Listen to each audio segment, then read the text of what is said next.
بسم اللہ الرحمن الرحیم الحمد للہ رب العالمین والصلاة والسلام علی سید الانبیاء واشرف المرسلین وعلی آلہ وصحبہ اجمعین اما بعد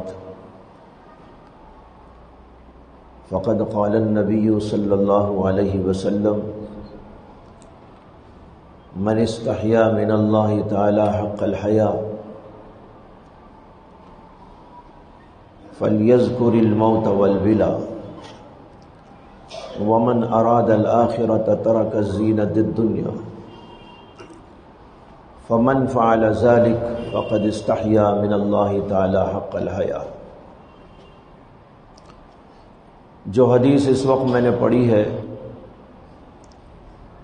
دو تین مجلسوں میں اسی حدیث کا ذکر آپ کے سامنے آیا تھا، جس میں نبی اکرم صلی اللہ علیہ وسلم فرماتے ہیں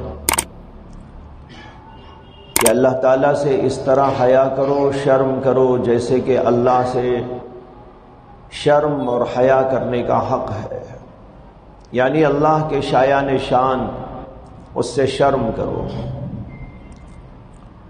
پھر اللہ کے نبی علیہ السلام نے آگے یہ بیان فرمایا کہ اللہ تعالیٰ کے ساتھ اس کے حق کے مطابق شرم کرنا کیا ہوتا ہے۔ اس میں آپ نے چند باتیں فرمائی۔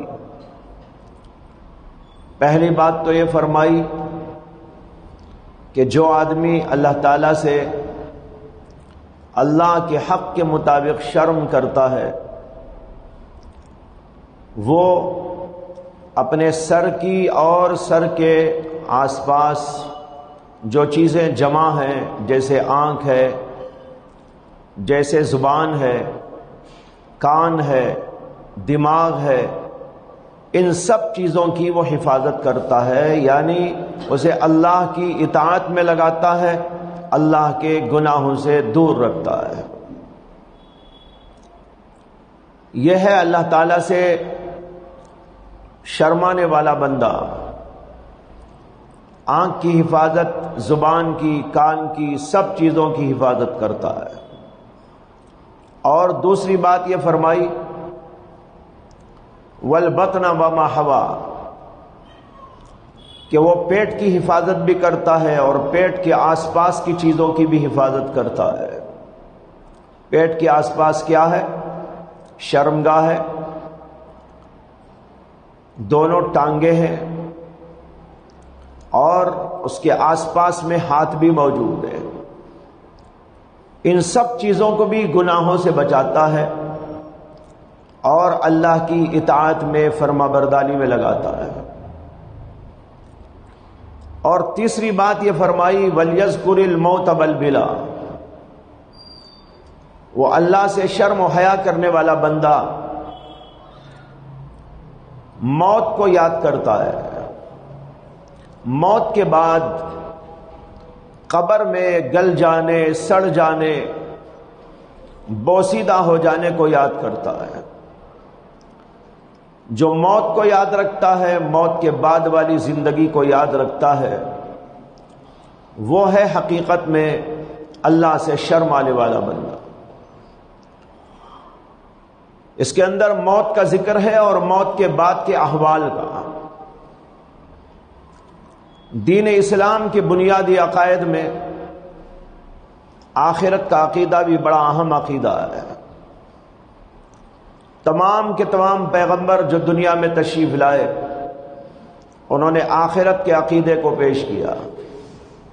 انہوں نے بتایا دنیا تمہاری آخری جگہ نہیں ہے، دنیا تمہارے لیے ایک مسافرت کا مقام ہے، یہاں چند دن رہنا ہے اور اس کے بعد جانا ہے۔ آخری زندگی تو وہاں ہوگی جس کو آخرت کہتے ہیں، یہ تو دنیا ہے۔ علماء نے دنیا کے دو معنی بتائے۔ دنیا کا ایک معنی ہے جو تمہارے قریب ہے، اور دوسرے معنی دنیا کے ہیں جو بہت دنی ہے، یعنی حقیر ہے اور ذلیل ہے۔ دنیا قریب بھی ہے ہمارے آخرت کے اعتبار سے۔ انسان دنیا کو قریب جان کر، قریب دیکھ کر اس کی طرف زیادہ توجہ کرتا ہے، حالانکہ یہ دنیا قریب تو ہے لیکن اسی کے ساتھ بہت دنی بھی ہے، حقیر ہے، ذلیل ہے، بڑی نکمی ہے۔ اس کی طرف انسان کو توجہ دینے کے بجائے آخرت کی طرف توجہ دینا چاہیے۔ بہرحال اس حدیث میں اللہ کے نبی علیہ السلام نے موت کو اور موت کے بعد کی زندگی کو یاد کرنے کا درس دیا۔ جو آدمی یہ کرتا ہے وہ حقیقی معنی میں اللہ تعالیٰ سے شرماتا ہے۔ اس لیے شرماتا ہے کہ جب اسے موت یاد ہوگی تو اسے یہ بھی یاد آئے گا کہ ایک دن مر کر مجھے اللہ کے سامنے جانا ہے، اللہ کے فرشتوں کو بھی منہ دکھانا ہے، سوال و جواب ہوگا تو وہاں پر اس کو مجھے فیس کرنا ہے، منکر و نکیر کے سوالات کا جواب دینا ہے۔ اگر وہاں ناکام ہوا تو پھر آگے کیا ہوگا؟ اللہ کے سامنے کیسے جاؤں گا؟ اللہ کو منہ کیسے بتاؤں گا؟ جو آدمی اس بات کو یاد رکھتا ہے وہ اللہ سے شرم آتا ہے، اور جسے موت ہی یاد نہیں اور آخرت یاد نہیں، اس آدمی کو اللہ سے شرم نہیں آتی، اسے کہ اسے یہی یاد نہیں ہے کہ میں مروں گا، قبر میں جاؤں گا اور پھر آخرت کا نمبر آئے گا، اللہ کے سامنے کھڑا کیا جاؤں گا، حساب اور کتاب کے مراحل سے گزارا جاؤں گا۔ جب اسے یہ یاد ہی نہیں ہے تو وہ آدمی اللہ سے کیا شرمائے گا؟ اس سے معلوم ہوا کہ اللہ سے شرمانے والے بندے آخرت کو یاد رکھتے ہیں، موت کو یاد رکھتے ہیں۔ موت کے بارے میں گزشتہ مجلس میں بھی بات آئی تھی۔ موت ایک ایسی چیز ہے، ایک ایسی حقیقت ہے جو ہر آدمی جانتا ہے کہ آنے والی ہے، لیکن پھر بھی بڑا غافل ہے۔ اتنی یقینی چیز لیکن اسی قدر اس سے انسان غافل، کھانے میں، پینے میں اور مصروفیات میں، دنیا کے دھندوں میں لگتا ہے اور موت کو بھلا بیٹھتا ہے۔ نبی اکرم صلی اللہ علیہ وسلم کو موت اس طرح یاد تھی اور اللہ کے نبی علیہ السلام کے ذہن پر وہ اس قدر مسلط تھی کہ حدیث کے اندر آتا ہے کہ سیدنا عبداللہ بن عباس رضی اللہ عنہ ایک بار حضور اقدس صلی اللہ علیہ وسلم کے لیے استنجا خانے میں لوٹا رکھ کے آتے ہیں تاکہ آپ استنجا کو جائیں تو وہاں پانی استعمال کریں، اور پھر بیت الخلاء کے بعد باہر وہاں بھی ایک لوٹا رکھتے ہیں کچھ فاصلے پر، تاکہ اللہ کے نبی علیہ السلام تشریف لائیں تو آپ وضو فرما لیں۔ تو ذرا فاصلے پر، چند قدموں کے فاصلے پر انہوں نے لوٹا بھر کے رکھا۔ نبی اکرم صلی اللہ علیہ وسلم تشریف لائے واپس بیت الخلاء سے، جب آئے تو وہیں قریب میں بیٹھ کر آپ نے تیمم کرنا چاہا۔ ابن عباس نے عرض کیا کہ یا رسول اللہ، چند قدموں آگے آپ بڑھیں تو وہاں پر پانی رکھا ہوا ہے، وہاں جا کر وضو فرما لیجیے۔ نبی اکرم صلی اللہ علیہ وسلم نے فرمایا کہ ابن عباس، مجھے کیا یقین ہے کہ وہاں تک پہنچ بھی پاؤں گا۔ چند قدموں کے فاصلے پر لوٹا اور اللہ کے نبی کہہ رہے ہیں کیا یقین ہے کہ وہاں تک پہنچ جاؤں گا، اور فرمایا کہ پلک جو ہے بند ہے تو کھلنے کا یقین نہیں، اور اگر کھلی ہوئی ہے تو بند ہونے کا یقین۔ اور خود آپ نے یہی تعلیم بھی دی۔ حضرت عبداللہ بن عمر رضی اللہ عنہ سے فرمایا، جب صبح کرو تو شام کا انتظار نہ کرنا، شام کرو تو یہ نہ سمجھنا کہ صبح ہونے والی ہے، یعنی تم کو صبح مل جائے گی۔ ہو سکتا ہے کہ صبح آنے سے پہلے پہلے انتقال کر جاؤ، ہو سکتا ہے کہ رات آنے سے پہلے پہلے انتقال کر جاؤ، اس لیے صبح کرو تو شام کا انتظار نہ کرنا، شام کرو تو صبح کا انتظار نہ کرنا۔ تو قول بھی اللہ کے نبی کا یہی تھا اور آپ کا عمل بھی یہی تھا جو ابھی آپ کو بتایا کہ اللہ کے نبی صلی اللہ علیہ وسلم تو پلک جھپکنے کی دیر بھی یہ نہیں سمجھتے تھے کہ میں زندہ رہوں گا. حالانکہ علماء نے لکھا ہے کہ نبی کی روح اس کی اجازت کے بغیر قبض نہیں کی جاتی. نبی کی روح قبض کرنے سے پہلے اللہ کا فرشتہ پوچھتا ہے. اور خود نبی اکرم صلی اللہ علیہ وسلم کے پاس بھی جب انتقال کا وقت ہوا تو اللہ کا فرشتہ آیا تھا, اجازت لی تھی, آپ کا دروازہ کھٹکھٹایا تھا, اور پھر اس کے بعد اندر آ کر اجازت لی. اللہ کے نبی صلی اللہ علیہ وسلم کی اجازت کے بعد آپ کی روح قبض کی گئی. تمام پیغمبروں کے ساتھ یہی معاملہ ہے, لیکن اس کے باوجود نبی اکرم صلی اللہ علیہ وسلم گھبراتے ہیں, ڈرتے ہیں, فکر مند رہتے ہیں کہ معلوم نہیں کب موت آ جائے. یہ ہے موت کو یاد رکھنے کا مطلب. ایک بزرگ کا عجیب قصہ لکھا ہے امام ترمذی رحمت اللہ علیہ نے. امام ترمذی نے اپنی کتاب شمائل ترمذی کے اندر ایک سند کے درمیان میں یہ واقعہ ذکر کیا. ایک بزرگ تھے, محدث تھے, بہت عظیم محدث تھے, ان کا نام تھا محمد ابن الفضل.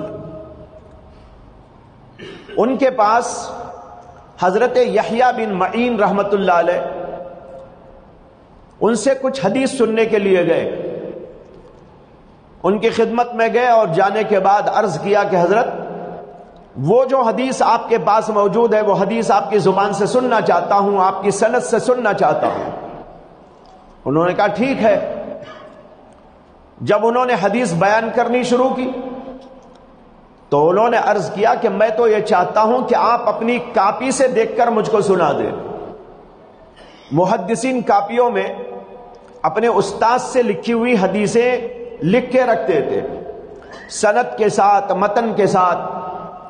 جس جس استاد سے سنی تھی وہ حدیثیں ان کے پاس کتابی شکل میں ہوتی تھی. انہوں نے کہا کہ میں آپ کی کتاب سے سننا چاہتا ہوں. کہا ٹھیک ہے. یہ کہہ کر اٹھ گئے. اٹھ کر اپنا قدم اندر والے کمرے میں داخل کیا. ابھی ایک قدم باہر ہے, ایک قدم اندر. اتنے میں انہوں نے ان کی چادر پکڑ کے کھینچ لی اور کہا کہ حضرت پہلے آپ مجھے زبانی سنا دیجئے, کیا یقین ہے کہ آپ کے اندر جا کر باہر آنے تک میں زندہ بھی رہوں. اب دیکھو کیسی عجیب بات ہے کہ کاپی لانے اندر جائیں, اس وقت تک ان کو یقین نہیں کہ ان کے آنے تک میں زندہ رہوں گا. اس لیے عرض کرتے ہیں کہ آپ مجھے پہلے سنا دیجئے زبانی, پھر اللہ نے موقع دیا تو آپ اپنی کاپی سے بھی سنا دیجئے. یہ ہوتا ہے موت کا استحضار, کہ ہر وقت استحضار رہے. اور پھر اللہ کے نبی علیہ السلام نے اس حدیث میں جو فرمایا والموت وَلْيَذْكُرِ الْمَوْتَ وَالْبِلَا, موت اور بوسیدھی کو یاد کرے, گل جانا, سڑ جانا. اس پر میں نے گزشتہ بار بھی عرض کیا تھا, کچھ واقعات بھی آپ کو سنائے تھے. حضرت عمر بن عبدالعزیز کا وہ واقعہ بھی سنایا تھا کہ ان کو محمد ابن کعب القرظی نے ٹکٹکی باندھ کر دیکھا تھا. پوچھنے پر کہا تھا کہ آپ تو دبلے ہو گئے ہیں, پتلے ہو گئے ہیں, رنگ بدل گیا ہے, آپ کی خوبصورتی ختم ہو گئی ہے. انہوں نے کہا تم مجھے اب دیکھ رہے ہو, یہ کہتے ہو جب میں مر جاؤں گا قبر میں مجھ کو دفن کر دیا جائے گا اور 3 دن کے بعد میرے جسم کو کیڑے کھا جائیں گے, تو اس وقت تم مجھ کو دیکھو گے تو کیا سمجھو گے. اس طرح موت ان کو یاد تھی. موت کے بعد قبر کے حالات ان کو معلوم, اس کا استحضار تھا. اور اسی لیے ان کی زندگیوں کے اندر ایک نکھار موجود تھا.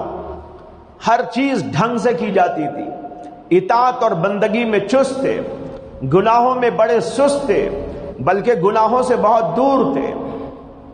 یہ ہونا چاہیے. تو یہ جو حدیث میں آیا موت اور بوسیدھی کو یاد کرے, علماء لکھتے ہیں کہ یہ اشارہ ہے موت کے بعد کے تمام احوال کی طرف, قبر کی طرف, قبر کے بعد حشر کی طرف, حساب اور کتاب کے مراحل کی طرف. یعنی اللہ کے نبی صلی اللہ علیہ وسلم یہ کہنا چاہتے ہیں کہ جو آدمی اللہ سے اللہ کے حق کے مطابق شرم کرتا ہے, وہ بندہ موت کو بھی یاد رکھتا ہے، قبر کو بھی یاد رکھتا ہے، وہاں کے سوال و جواب کو یاد رکھتا ہے، عذاب قبر کو یاد رکھتا ہے، وہاں کے گل جانے سڑ جانے کو یاد رکھتا ہے، اور پھر اس کے بعد قیامت کو یاد رکھتا ہے، آخرت کو یاد رکھتا ہے، وہاں اٹھائے جانے کو یاد رکھتا ہے، اور وہاں حساب اور کتاب کے مراحل کو بھی یاد رکھتا ہے۔ یہ سب اس کے اندر آ گیا۔ موت عنوان ہے، موت کا عنوان موت اور ما بعد الموت سب کے لیے ہو، یعنی یوں سمجھے کہ آخرت کو یاد رکھنا۔ جو آدمی آخرت کو یاد رکھے گا، آخرت کی پہلی منزل قبر اور آخرت میں جانے کا راستہ موت آتی ہے تو گویا آخرت اس کی شروع ہو جاتی ہے، اور پہلی منزل قبر کی آتی ہے، اس کے بعد پھر حشر کی منزل آتی ہے۔ اسی لیے ایک حدیث میں آتا ہے کہ نبی اکرم صلی اللہ علیہ وسلم نے فرمایا، من مات فقد قامت قیامتہ، جو آدمی مر گیا اس کی قیامت آ گئی۔ ایک قیامت وہ ہے کہ پوری دنیا ٹوٹ جائے گی، پھوٹ جائے گی، زمین و آسمان برباد کر دیے جائیں گے، تمام کے تمام انسان موت کے گھاٹ اتار دیے جائیں گے، پوری کائنات سب کی سب ختم کر دی جائے گی۔ یہ تو ہے قیامت، وہ قیامت جس کا ذکر عام طور پر ہم سنتے ہیں اور کرتے ہیں، قرآن و حدیث کے اندر ذکر موجود ہے۔ اس حدیث میں اللہ کے نبی نے کہا، من مات فقد قامت قیامتہ، جو آدمی مر جاتا ہے اس کی قیامت آ جاتی ہے۔ ایک وہ بڑی قیامت اور ایک ہر آدمی کی الگ الگ قیامت، زید کی، بکر کی، میری، تیری۔ جب موت ہماری آئی تو ہماری قیامت آ گئی۔ یہ اللہ کے نبی علیہ الصلوۃ والسلام نے فرمایا۔ تو بتانا یہ ہے کہ موت کو بھی یاد رکھنا ہے، موت کے بعد کے تمام مراحل کو بھی یاد رکھنا ہے، لیکن یہ عقیدہ جتنا اہم، جتنا ضروری اور جس قدر ہمارے لیے انقلاب کا باعث، اسی قدر اس کے اندر لوگوں میں سستی ہے، غفلت ہے اور بے شعوری ہے، بھول ہے، نسیان ہے، ذہول ہے۔ اسی لیے امام غزالی رحمت اللہ علیہ نے لکھا ہے، آخرت کا عقیدہ ایک ایسا عقیدہ ہے جو بہت کم لوگوں کے دل کے اندر گھسا ہوا ہے۔ یہ امام غزالی لکھ رہے ہیں، کہتے ہیں بہت کم لوگ ایسے ہیں، مانتے تو ہیں، نہیں مانیں گے تو ظاہر ہے کہ کافر ہو جائیں گے، ماننے والے تو مانتے ہیں، زبانی مانتے ہیں، ذرا دل سے بھی مانتے ہیں، لیکن دل کے اندر گھس جائے عقیدہ، فرماتے ہیں کہ ایسے بہت کم لوگ ہیں جن کے دلوں کے اندر گھس جاتا ہے، ان کی زندگی کا رنگ بدل جاتا ہے۔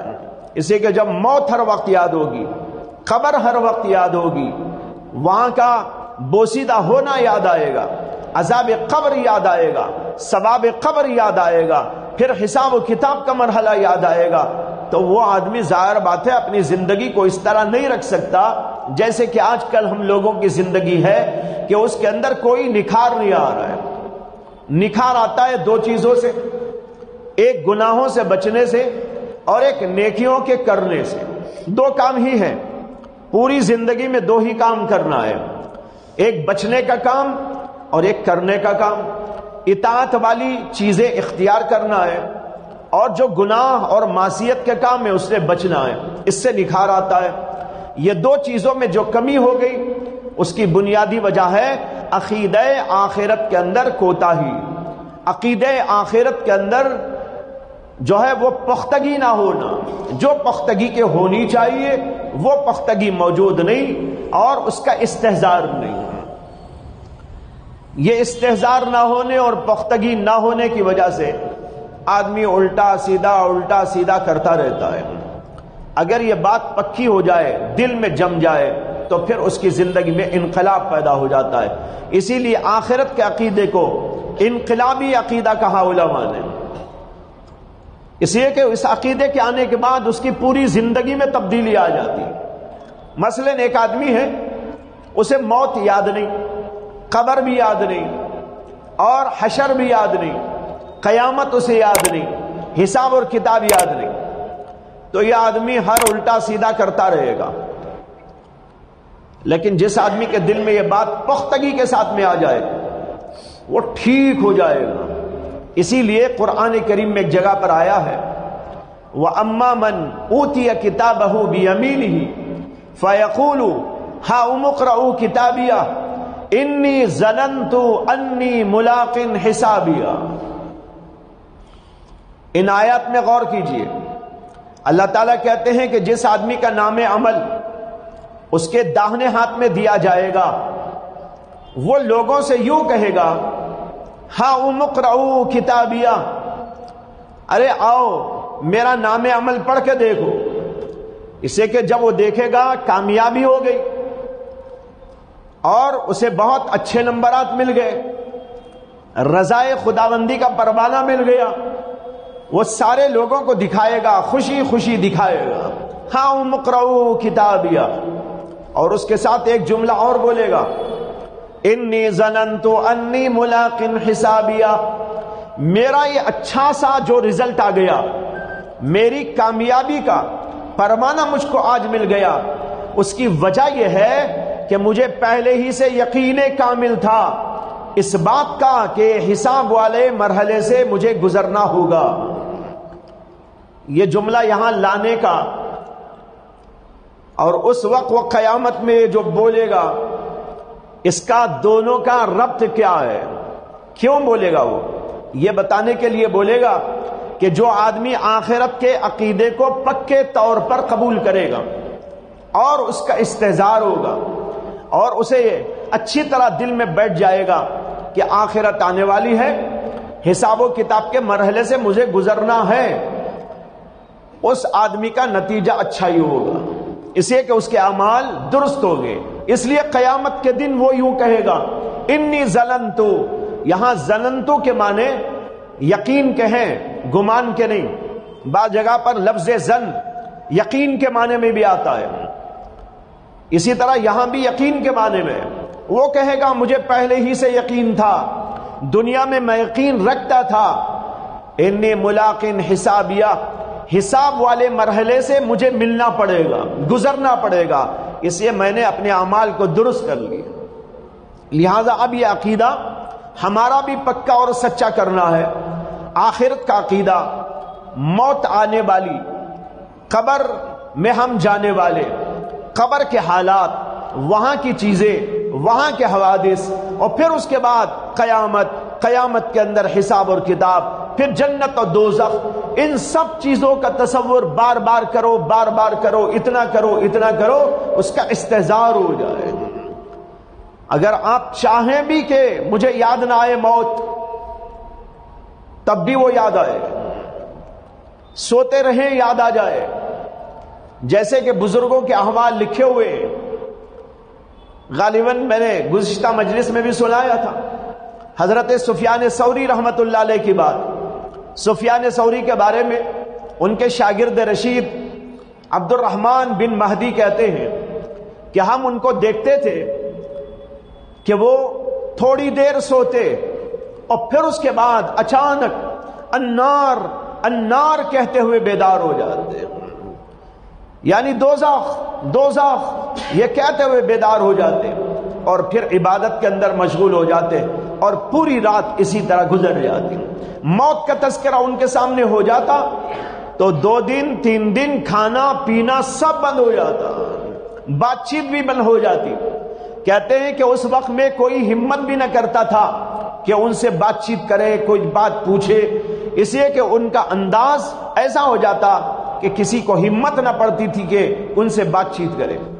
پھر وہی کہتے ہیں کہ لیکن جب کوئی حدیث کی بات آ جاتی، طالب علم حدیث پڑھنے کے لیے آ جاتے، پھر تو اچانک کھل جاتے، پھر تو کیا ہے وہ حدثنا حدثنا حدثنا، یہ انہی کے الفاظ ہیں عبد الرحمن بن مہدی کے۔ وہ کہتے ہیں کہ جب موت کا ذکر ہو جاتا 2-3 دن بات چیت نہیں کرتے، کوئی ہمت بھی نہ کرتا، لیکن جو ہی طلبہ پڑھنے کے لیے آتے حدیث کا درس لینے کے لیے تو ان کی طبیعت اچانک کھل جاتی، پھر تو کیا ہے حدثنا حدثنا حدثنا، یعنی حدیثیں بیان کرنا شروع کر دیتے ہیں۔ یہ حال تھا ان بزرگوں کا۔ تو اس طریقے پر اس کا استظہار انتہائی ضروری ہے۔ یہ ہوئی بات وَلْيَذْكُرِ الْمَوْتَ بَالْبِلَا، موت اور موت کے بعد کی زندگی کو یاد رکھنا، یہ اس کے لیے ضروری ہے کہ ہمارے دلوں میں اللہ سے، اللہ کے حق کے مطابق شرم پیدا ہو جائے۔ اس کے بعد ایک جملہ اور ہے اسی حدیث پاک میں، فرماتے ہیں وَمَنْ أَرَادَ الْآخِرَةَ تَرَكَ زِينَةَ الدُّنْيَا، جو آدمی آخرت کو چاہتا ہے وہ دنیا کی زیب و زینت کو ترک کر دیتا ہے۔ اسے کہ جس آدمی کو آخرت چاہیے، آخرت کی نعمتیں چاہیے، آخرت کی لذتیں چاہیے، وہ دنیا کی ان حقیر چیزوں کے پیچھے نہیں پڑا رہتا۔ یہاں پر لفظ ہے وَمَنْ أَرَادَ الْآخِرَةَ، جو آخرت کو چاہنے والا ہوتا ہے، تَرَكَ زِينَةَ الدُّنْيَا، وہ دنیا کی زینت کو چھوڑ دیتا ہے۔ دنیا کی زینت کا کیا مطلب؟ دنیا میں رہتے ہیں تو کچھ زیب و زینت بھی انسان کرتا ہے۔ حدیثوں میں بھی آتا ہے کہ نبی اکرم صلی اللہ علیہ وسلم نے کچھ چیزوں کی طرف توجہ بھی دلائی ہے۔ مثال کے طور پر ایک صحابی کو حضور نے دیکھا مسجد کے اندر کہ ان کے بال بکھرے ہوئے ہیں۔ ایک صحابی کو بھیجا کہ جاؤ اور ان سے کہنا کیا تمہارے پاس کنگھا نہیں ہے، کیا تمہارے پاس تیل نہیں ہے کہ تم اپنے بالوں کو ٹھیک کر لیتے؟ وہ صحابی جا کر ان سے کہتے ہیں کہ اللہ کے رسول یہ فرما رہے۔ وہ صحابی واپس جاتے ہیں اپنے گھر، تیل لگاتے ہیں، کنگھا کرتے ہیں، ڈھنگ سے بالوں کو بٹھا کر پھر اس کے بعد مسجد میں آتے ہیں، نبی اکرم صلی اللہ علیہ وسلم دیکھ کر خوشی کا اظہار کرتے ہیں۔ اس سے معلوم ہوا کہ زیب و زینت ایک درجے میں مطلوب ہے۔ اسی طریقے پر کپڑے پہننا اور دوسری چیزوں کو استعمال کرنا ایک درجے میں ان کے اندر زیب و زینت کا لحاظ کیا جا سکتا ہے۔ لہذا یہاں پر ہمیں اس حدیث کی تفسیر میں یہ کہنا پڑے گا کہ زینت سے مراد مطلق زینت نہیں ہے، بلکہ مطلب وہ زینت ہے جو حد سے متجاوز ہو یا ناجائز زینت ہو۔ زینت ایک تو ہوتی ہے جائز، ایک ہوتی ہے ناجائز۔ زینت میں دو قسم کی زینتیں ہوتی ہیں، ایک جائز قسم کی زینت، ایک ناجائز قسم کی زینت۔ ناجائز قسم کی زینتوں میں عورتوں کے بارے میں آتا ہے کہ عورتیں اپنے بالوں میں دوسروں کے بالوں کو ملا کر بال بڑھا لیتی ہیں۔ اللہ کے نبی علیہ الصلوۃ والسلام نے اس کے اوپر لعنت فرمائی۔ بہت سی عورتوں میں ہوتا ہے کہ ان کے بال ذرا چھوٹے ہیں تو وہ دوسری عورت کے بال لے کر اپنے بالوں میں لگا کر بالوں کو بڑھا کے دکھاتی ہے۔ اللہ کے نبی علیہ الصلوۃ والسلام نے اس کے اوپر لعنت۔ اسی طرح بدن گودنا، بدن گدوانا، حدیث میں اس کے اوپر بھی لعنت ہے، یعنی جسم کے اوپر کچھ نقش و نگار بنا لیا جاتا ہے، پینٹنگ کر لی جاتی ہے، کوئی تصویر بنا دی جاتی ہے، کوئی اور نقشہ بنا دیا جاتا ہے۔ یہ زمانے جاہلیت میں کافروں کی رسم تھی۔ اللہ کے نبی علیہ الصلوۃ والسلام نے اس سے منع فرمایا۔ گودنے والوں پر بھی اور گدوانے والوں پر بھی، دونوں پر لعنت فرمائی۔ اسی طریقے پر جو ہے دانتوں کے درمیان عورتیں فاصلہ بناتی ہیں، پہلے زمانے سے بھی رواج ہے اس کا کہ زیب و زینت کے لیے بیچ کے اندر ذرا سا فاصلہ کہ الگ الگ ہو جائیں دانت، اس سے بھی منع فرمایا رسول اللہ صلی اللہ علیہ وسلم نے، اور ایسی عورتوں پر بھی لعنت فرمائی۔ تو دیکھو یہ بھی زیب و زینت ہے، لیکن ہر زیب و زینت کی اجازت نہیں۔ یہ زیب و زینت حرام ہے، ناجائز ہے، اس لیے کہ اس کے اندر غیروں کی مشابہت ہے، کافروں کی مشابہت ہے، یا یہ کہ اس میں اللہ کی تخلیق کے اندر تبدیلی لانے کا جو ہے تبدیلی لائی جا رہی ہے، اور اس سے منع کیا گیا ہے کہ اللہ جیسا بنائے ہم اس کے اندر تبدیل کر دیں، یہ منع کیا گیا۔ تو ان وجوہات سے اس قسم کی چیزوں سے نبی اکرم صلی اللہ علیہ وسلم نے منع فرمایا۔ یہ زیب و زینت ناجائز زیب و زینت ہے. لیکن کچھ زیب و زینت جائز بھی ہے. آپ کپڑے ڈھنگ کے پہنے، دھو کر پہنے، بغیر دھوئے یوں ہی پہن کے چل رہے، اللہ کے نبی نے پسند نہیں فرمایا، بلکہ اس کی طرف ہمیں توجہ دلائی.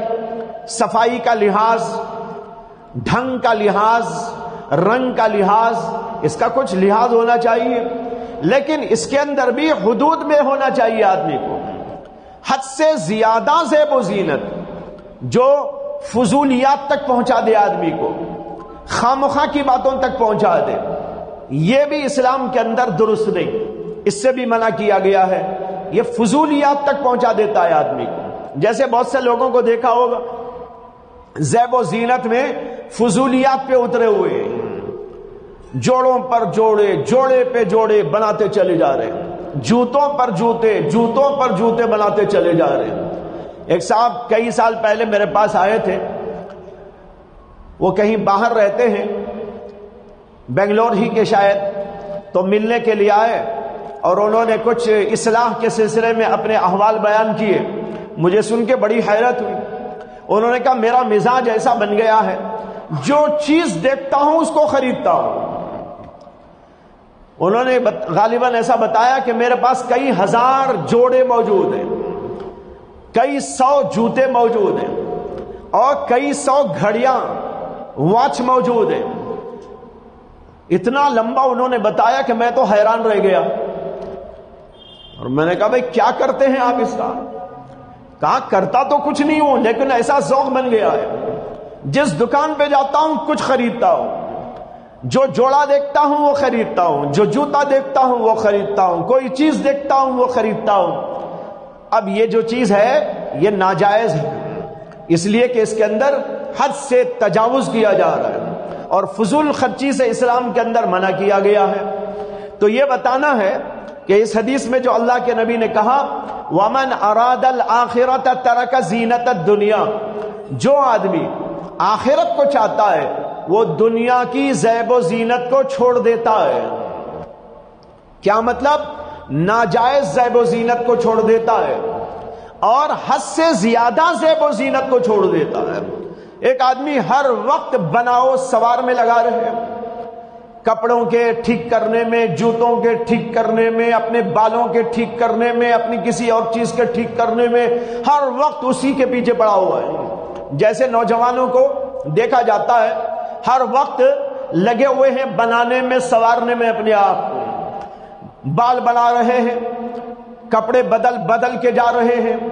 عورتوں کے اندر تو یہ بیماری حد سے زیادہ ہے. عورتیں کسی جگہ پر تقریب میں شریک ہونا چاہتی ہیں، مرد بیچارہ تو پہن کے چلا جاتا ہے، اور وہ پہن کے بھی جاتی ہے، پہننے کے لیے بھی جاتی ہیں، یعنی اپنے ساتھ ایک سوٹ کیس بھی لے جائیں گے. 1 گھنٹے کے بعد یہ پہننا ہے، اور 1 گھنٹے کے بعد یہ پہننا ہے، یہ پیلا جوڑا، یہ لال جوڑا، یہ اجلا جوڑا، یہ ہرا جوڑا، اور ان سب کے لیے پھر جو ہے جوتے ویسے، گھڑیاں ویسی، اور اسی کے مطابق ان کا لپسٹک بھی اور ان کا سارا جو بناؤ سوار کا سامان ہے وہ بھی اسی کے مطابق ہوگا. یہ فضولیات ہیں، اس کو اسلام نے پسند نہیں کیا. جسے آخرت پسند ہو، جسے اللہ پسند ہو، جسے جنت پسند ہو، جسے جنت کی نعمتیں پسند ہو، وہ آدمی ان فضولیات میں اپنا وقت کہاں لگائے گا؟ اسے تو اس بات کی توجہ ہوگی کہ میرا وقت عبادت میں لگ جائے، میرا وقت تو اللہ کو یاد کرنے میں لگ جائے، میرا وقت تو تلاوت میں لگ جائے، کسی نیک کام میں لگ جائے. اس کا دماغ تو ادھر چلے گا. اور جو آدمی کے دنیا کی زیب و زینت چاہتا ہے، دنیا چاہتا ہے، بس وہ اسی کی فکر میں لگا رہتا ہے. یہ ہے اس کا مطلب وَمَنْ أَرَادَ الْآخِرَةَ تَرَكَ زِينَةَ الدُّنْيَا. لیکن زیب و زینت جیسے کہ میں کہہ چکا ہوں جواز کے حدود میں اور فضولیات سے بچتے ہوئے اس حد تک مطلوب بھی ہے. جائز ہی نہیں بلکہ ایک درجے میں مطلوب بھی ہے کہ آدمی بے ڈھنگا ہو کے نہ رہے. بہت سارے لوگ ایسی حدیثیں پڑھ لیتے ہیں تو بے ڈھنگے بن جاتے ہیں، اس لیے لقمہ دینا پڑتا ہے کہ بھائی حدیث میں آیا ہے کہ زینت نہیں کرنا ہے، اس لیے بال بکھرے ہوئے، داڑھی بکھری ہوئی، کپڑے الٹے سیدھے، اور جو ہے جوتا ادھر کا ادھر، سیدھے میں الٹا، الٹے میں سیدھا، ایک پائنچا نیچے ایک پائنچا اوپر، اور لنگی بانا ہے تو اس کے جتنے جو ہے وہ شوشے ہیں ان میں سے ہر شوشے کا رخ الگ الگ. یہ اسلام کو پسند نہیں ہے. اسلام یہ بھی چاہتا ہے کہ آدمی ڈھنگ کا رہے، بے ڈھنگا نہ ہو، ڈھنگ کے ساتھ رہتے ہوئے فضولیات سے بچ جائے، خامخواہ کی حدوں کو نہ پار کرے. اتنی بات ذہن میں رکھ لینا چاہیے. اگر اتنا آدمی کرتا ہے الحمدللہ اللہ کے نبی کی سیرت سے، صحابہ کرام کی سیرت سے. ابھی ایک واقعہ تو میں آپ کو بتا ہی چکا. اللہ کے نبی صلی اللہ علیہ وسلم نے ایک صاحب کو بال بکھرے ہوئے دیکھے تو ان کو نصیحت فرمائی تھی، ان کے بالوں کو ٹھیک کروایا تھا. اسی طریقے پر اور بھی احادیث موجود ہیں. پاکی، صفائی، تہذیب، شائستگی، ہر چیز کو ڈھنگ سے رکھنے اور اصول پسندی کے ساتھ میں کرنے کا اللہ کے نبی علیہ الصلوۃ والسلام نے، حضرات صحابہ کرام نے تعلیم ہم کو دی. یہ ہے خلاصہ اس حدیث پاک کا. اس حدیث سے جو نکل آئی بات کیا ہے؟ جو آدمی اللہ سے شرم کرنا چاہتا ہو، ایسی شرم جیسے اللہ کے شایع نشان، اس آدمی کو چند کام کرنے. پہلا کام سر اور سر کے آس پاس کی چیزوں کی حفاظت. نمبر 2 پیٹ اور پیٹ کے آس پاس کی چیزوں کی حفاظت. اور نمبر 3 موت کو یاد کرنا، آخرت کو یاد کرنا، خبر کو یاد کرنا، حشر کو یاد کرنا، حساب و کتاب کو یاد کرنا، اس کا تذکرہ کرتے رہنا تاکہ ذہن کے اوپر یہ چیزیں مسلط رہیں اور مستحضر رہیں. اور چوتھی بات اس کے اندر فرمائی خامخواہ کی زیب و زینت اور ہر وقت دنیا کی فکر میں نہ لگا رہنا. آخرت کو چاہنے والا دنیا کی فکر میں نہیں رہتا بلکہ آخرت کی فکر میں رہتا ہے. یہ چند کام جو آدمی کر لے گا وہ اللہ تعالیٰ سے شرم کرنے والا بندہ ہوگا. اب ہمیں اپنا جائزہ لے لینا چاہیے کہ ہمارے اندر یہ چیزیں کہاں تک آ گئی. اگر نہیں آئی ہیں ایک ایک کر کر اپنے اندر لیتے جائے. اتنی جامع ترین یہ حدیث ہے کہ اس کے اندر ہماری زندگی کا پورا سامان آ گیا. سر اور سر کے آس پاس کی چیزیں کیا کیا آ گیا؟ آنکھ آ گئی، کان آ گئے، زبان آ گئی، دماغ آ گیا. یہ سب چیزوں کی حفاظت، یعنی ان کو گناہوں میں نہیں لگانا. سوچ گناہوں میں نہ لگے، آنکھ گناہوں میں نہ لگے، زبان گناہوں میں نہ لگے، کان گناہوں میں نہ لگے. اس طرح ان کو رکھتے ہوئے اللہ کی اطاعت میں لگا دینا. اب بتاؤ بھئی کتنا بڑا مسئلہ حل ہو گیا. اوپر کا پورا جسم درست ہو گیا. انسان کے جسم میں 2 حصے ہیں، ایک سر ہے ایک دھڑ ہے. 2 ہی حصے ہیں انسان کے. اگرچہ سر میں جو چیزیں ہیں وہ چھوٹی چھوٹی ہیں اور دھڑ میں جو چیزیں ہیں وہ بہت بڑی بڑی ہیں. ٹانگیں اتنی لمبی لمبی، ہاتھ دیکھے تو اتنے بڑے بڑے، پیٹ دیکھے تو اتنا بڑا، کسی کے بہت بڑے بڑے پیٹ ہے نا. یہ نیچے والے حصے میں بڑی بڑی چیزیں اور اوپر والا اتنا سا سر اور اس کے اندر آنکھیں اتنی سی، کان اتنے سے، زبان اتنی سی، ناک اتنی سی، یہ لگا رکھا اللہ تعالیٰ نے. لیکن اوپر والا حصہ چھوٹا ہونے کے باوجود بہت بڑے بڑے کام کرتا ہے. اس کے کام بہت بڑے. سر کے اندر دماغ، کام بہت بڑا اس کا. آنکھ یہ بھی بہت بڑے بڑے کام کرتی ہے. اگر انسان کے پاس آنکھ نہ ہو تو ہاتھ پیر کتنے بھی بڑے ہوں کچھ کام آنے کے نہیں اسے.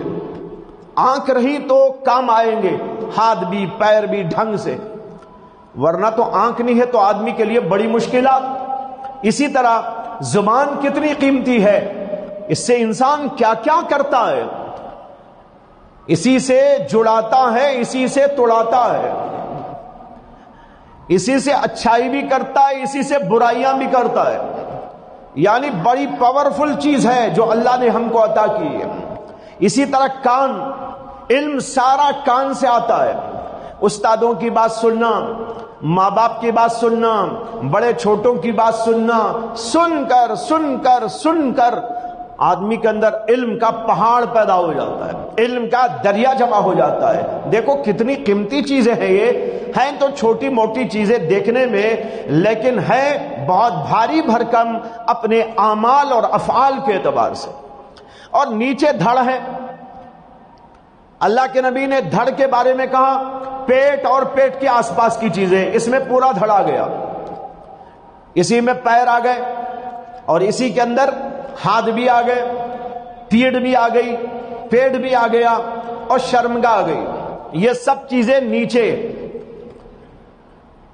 اوپر والے سر کے اندر بہت بھاری بھاری چیزیں، نیچے معمولی چیزیں، لیکن یہ اوپر والی چیزیں ان کو استعمال کرتی ہیں۔ یہ اگر ٹھیک ہو گئی تو پھر کیا کہنا، اوپر بھی ٹھیک ہو گیا، نیچے والا بھی حصہ بھی ٹھیک ہو گیا۔ ہاتھ ہمارے غلط نہیں استعمال ہو رہے، زبان غلط، یہ پیر استعمال غلط نہیں ہو رہے، شرمگاہ کا استعمال غلط نہیں ہو رہا ہے، پیٹ کا استعمال غلط نہیں ہو رہا ہے، سب ٹھیک ٹھاک ہو گئے۔ اب دو ہی چیزیں تھی، ایک سر ایک دھڑ، دونوں کا ذکر کر دیا نبی اکرم صلی اللہ علیہ وسلم۔ ان دو چیزوں کو ٹھیک کر لو، ان تمام چیزوں کی حفاظت کر لو تو تم اللہ سے شرم کرنے والے بندے بن جاؤ گے۔ اور پھر تیسری بات جو اس میں بتائی وہ موت، اور موت کے بعد کی زندگی کو یاد کرنا۔ یہ کیا ہے؟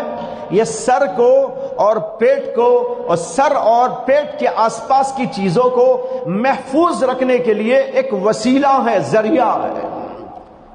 موت یاد رہے گی تو پھر آدمی آنکھ کو بھی غلط استعمال نہیں کرے گا، منہ کو بھی غلط استعمال نہیں کرے گا، کان کو بھی غلط استعمال نہیں کرے گا، اسی طرح ہاتھ پیر کو بھی غلط استعمال نہیں کرے گا، شرمگاہ کو بھی غلط استعمال نہیں کرے گا، اس لیے کہ موت یاد ہے اسے۔ ہمارے حضرت جی مولانا مسیح اللہ خان صاحب نور اللہ مرقدہ ایک واقعہ سناتے تھے، میں نے پہلے بھی مجلسوں میں سنایا، لیکن کچھ لوگ نئے بھی ہیں اور جو پرانے ہیں ہو سکتا ہے بھول بھی گئے ہوں۔ حضرت سناتے تھے کہ ایک بزرگ رہتے تھے ایک جنگل میں، اس زمانے کا بادشاہ ان سے ملاقات کے لیے گیا، وہاں جنگل میں ان سے ملاقات کے لیے گیا، دیکھا ان کا جھونپڑا ہے اور اس کے اندر کھانے پینے وغیرہ کی بظاہر کوئی چیز موجود نہیں ہے، تو اسے بڑا تعجب ہوا کہ یہ رہتے یہاں کیسا، کھاتے کیا ہوں گے، اور ضروریات زندگی کیسے فراہم ہوتے ہوں گے۔ کہتے ہیں کہ اس نے چلتے چلتے ان سے پوچھ لیا کہ حضرت اس جنگل میں آپ کا گزر بسر کیسے ہوتا ہے، آپ کھاتے کیا ہیں، پیتے کیا ہیں، زندگی کیسے کرتے ہیں؟ ان بزرگ نے کہا کہ بھئی ہاں بس اس جنگل میں رہتا ہوں، کھانے پینے کے لیے میرے پاس کچھ گولیاں ہیں، طاقتور گولیاں، مقوی گولیاں، بس وہ ایک گولی کھا لیتا ہوں تو میرا کام چل جاتا ہے، اب مجھے کھانے کی پینے کی کسی اور چیز کی ضرورت نہیں پڑتی۔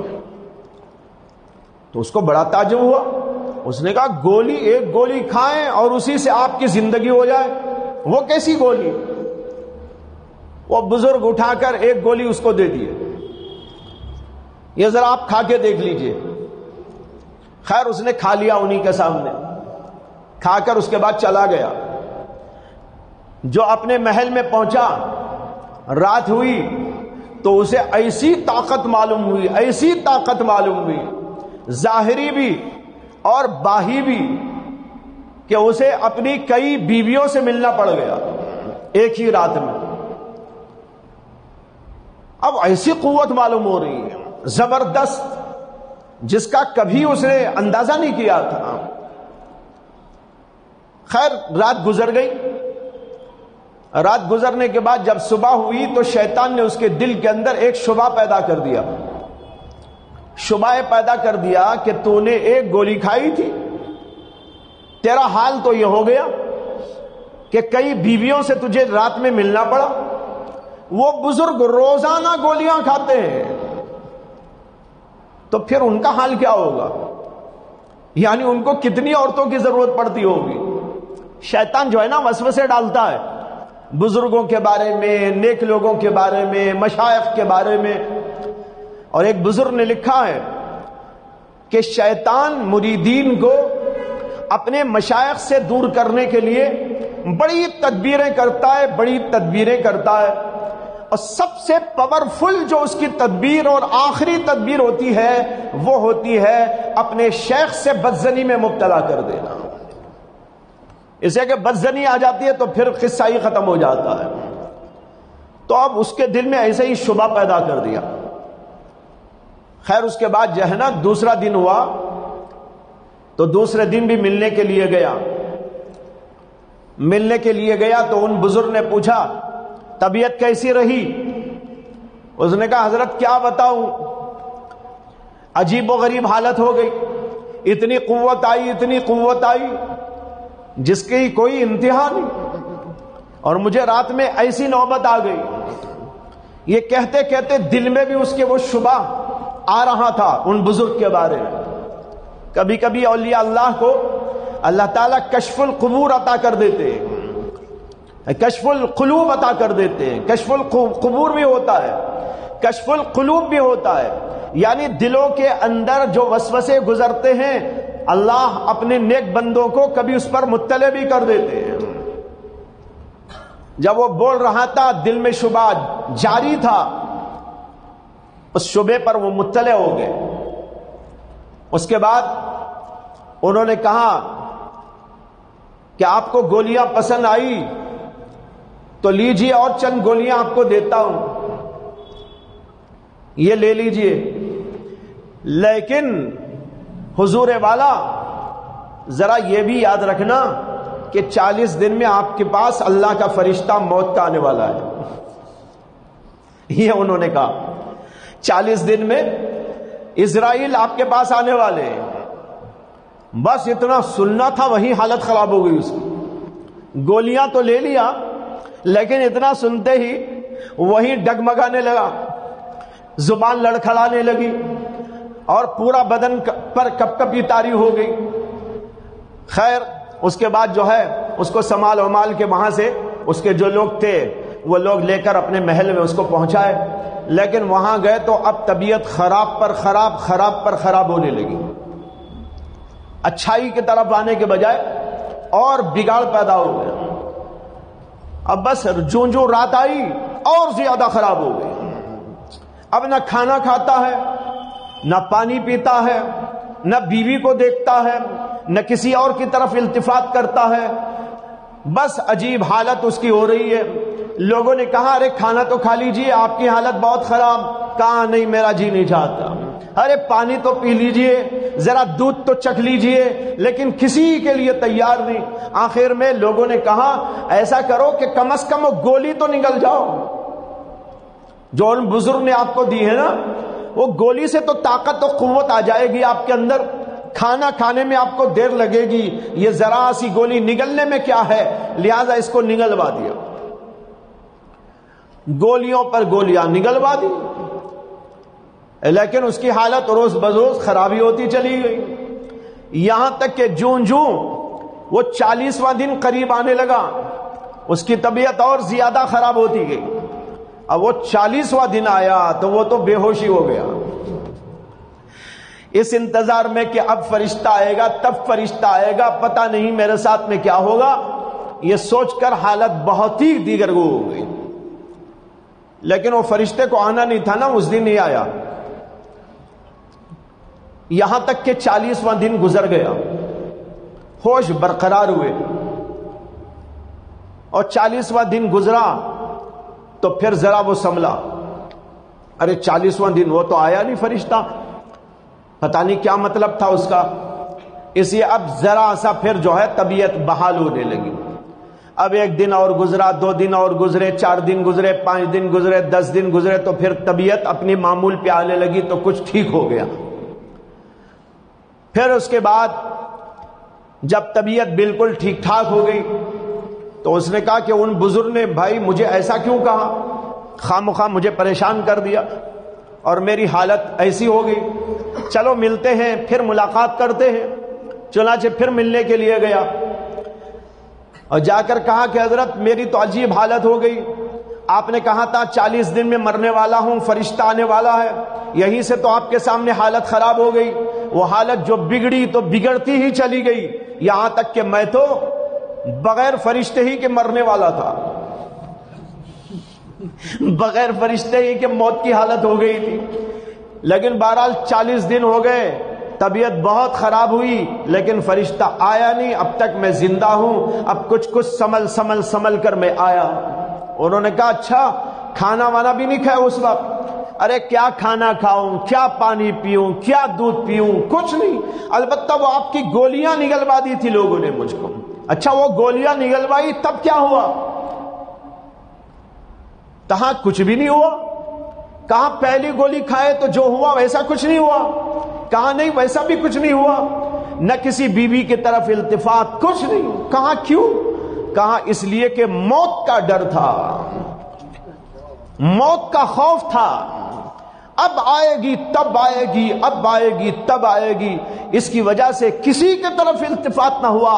گولیاں تو میں نے کھائی لیکن پھر بھی ویسا کوئی اثر رونما نہیں ہوا۔ ان بزرگ نے فوراً جواب دیتے ہوئے کہا تمہیں تو 40 دن کی مہلت تھی اور میں تو سمجھتا ہوں کہ موت کا فرشتہ ابھی آ سکتا ہے، تو یہ گولیاں کھا کر میرے اوپر کیا غلط اثر ہو سکتا ہے؟ جواب دے دیا انہوں نے۔ تو بھائیو جس کے اندر یہ استحضار ہو موت کا، موت کے بعد والی زندگی کا، تو اس کی زندگی واقعی زندگی بن جاتی ہے۔ اللہ تعالی ہم سب کو نیک توفیق عطا فرمائے، اس حدیث پر عمل کا جذبہ عطا فرمائے، اور ایک ایک کر کر ان چیزوں پر عمل کی ہم کو توفیق عطا فرمائے۔ وآخر دعوانا الحمدللہ رب العالمین۔